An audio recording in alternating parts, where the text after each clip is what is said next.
नमस्कार दोस्तों। अगर आज मैं आपसे एक सवाल करूं कि जो दही होती है जिसका सेवन हम सभी लोग बड़े प्यार से बड़े शौक से करते हैं, उसकी तासीर कैसी होती है? तो आप में से बहुत से लोगों का जवाब होगा कि दही की तासीर ठंडी होती है। बहुत से लोग बोलेंगे कि दही की जो तासीर होती है वो गर्म होती है।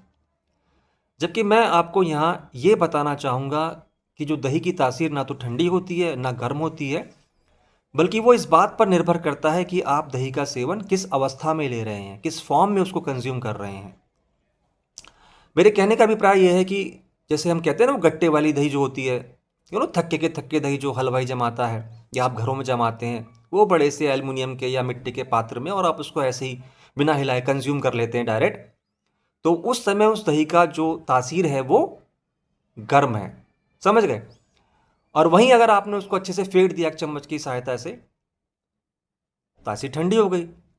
आपने उसमें थोड़ा पानी मिक्स किया और अच्छे से फेंट दिया, थोड़ा और पानी मिक्स किया और अच्छे से फेंट दिया, और पानी मिक्स किया और अच्छे से फेंट दिया, वो छाछ बन गया, तासीर ठंडी हो गई।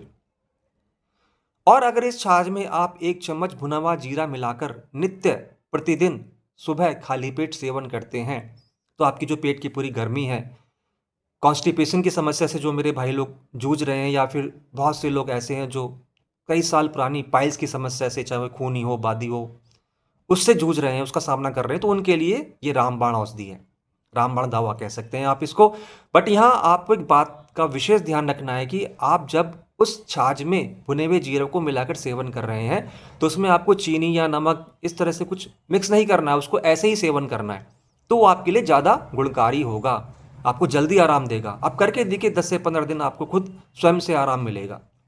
ठीक है? बट यहाँ विशेष रूप से आपको ये ध्यान रखना है कि आप किसी सर्दी या खांसी, यू नो उस समस्या से ना जूझ रहे हो, वरना वो आपकी दशा को और बिगाड़ देगी। आपको ये इस बात का विशेष ध्यान रखना है कि आपको सर्दी की समस्या ना हो और खाली पेट सेवन करना है, और दही खट्टी ना हो, छाछ खट्टा ना हो। उसमें भुना हुआ जीरा डालना है, और उसमें चीनी नमक या कुछ किस अन्य सामग्री या चाट मसाला, बहुत से लोग स्वाद के लिए नहीं पीना है हमें यहाँ पर, वो हितकारी होनी चाहिए स्वास्थ्य के लिए और आपको आराम दे। आप करके देखिए, आपको आराम मिलेगा। और जानकारी मेरी अच्छी लगी तो प्लीज़ वीडियो को शेयर कीजिए, सब्सक्राइब कीजिए, लाइक कीजिए, और ऐसी ही जानकारी मैं आप तक पहुंचाता रहूँगा। तब तक के लिए धन्यवाद। नमस्कार।